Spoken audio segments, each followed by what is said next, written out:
मनोज जी से फिलहाल यहाँ पर बात नहीं हो पा रही है, उनसे फिर से संपर्क जोड़ने की कोशिश करेंगे, लेकिन तब तक हम यहाँ पर गेहूं की बात कर लेते हैं, जहाँ पर निर्मल बैंक की एक रिपोर्ट है जिसमें उन्होंने कहा है कि एक्सपोर्ट बैन के बाद घरेलू मार्केट में कीमतों में गिरावट कही है। रिपोर्ट में कहा गया है कि पिछले 15 से 20 दिनों में भाव कुछ स्थिर हुए हैं, मंडियों में कीमतें अब भी MSP के ऊपर हैं। गेहूं पर ही और बात करने के लिए हमारे साथ the roller flower mills federation India के फॉर्मर प्रेसिडेंट संजय पुरी जुड़े हैं। संजय नमस्कार। क्लियरली मुनाफा वसूली तो हमने गेहूं में आते हुए देखी ही है, और जो निर्मल बैंक की रिपोर्ट है वो काफी क्लियरली कह रही है कि पिछले 15-20 दिनों में एक क्लियर यहां पर हमने भावों में गिरावट आते हुए देखी है। आप इसे एक परसेंटेज टर्म्स में कह पाएंगे कि कितनी मुनाफा वसूली या कितनी गिरावट भावों में है? गुड आफ्टरनून जी, thank you for taking me in. मुनाफा वसूली ऐसा है कि मुनाफा वसूली नहीं है ये, this was a shock because of the restrictions on exports. जी, तो मैं उसको बैन तो नहीं कहूंगा, लोग उसको बैन कह रहे थे, वो रिस्ट्रिक्शन है। गवर्नमेंट चाहती है कि उसको अपने कंट्रोल में रखें, तो price have reduced by about 10%। ये 2400 के करीब चली गई थी, 2600 it was at the port.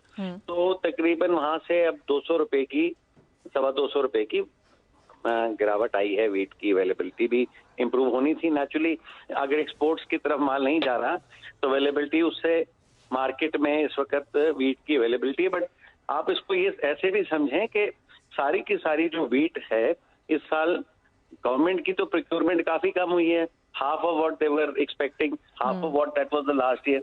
तो वो सारी वीट तो अभी देश में है। हाँ, ये है कि USDA की आप बात कर रहे थे, जैसे USDA की असेसमेंट के हिसाब से हमारी वीट जो सी थी उसमें तकरीबन they are looking at almost 95 million ton as compared to last year which was 101 or 102. So and which were expecting more in this year.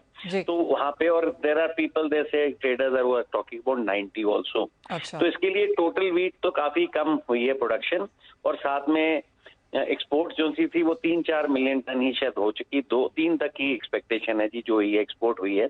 अब ये है कि country had to preserve the wheat stocks on the account of international geostrategical reasons. तो हमने उसके ये किया है कि अपने आप को प्रोटेक्ट करने के लिए, because India has traditionally been never a exporter of wheat. तो संजय जी, हमारा जी, हाँ जी संजय जी, संजय जी मैं ये जानना चाह रही थी कि जैसे आपने कहा कि सरकार के पास तो यहाँ पर गेहूं गई नहीं है, तो है तो कंट्री में ही, तो आपको लगता है कि सरकार के पास ना जाके, क्योंकि ये 10% के करेक्शन के बाद भी हम MSP के ऊपर हैं, तो आपको लगता है ओपन मार्केट में प्राइवेट ट्रेड के पास अभी और प्रोक्योरमेंट या खरीदारी वो यहाँ पर करेंगे बाजार से?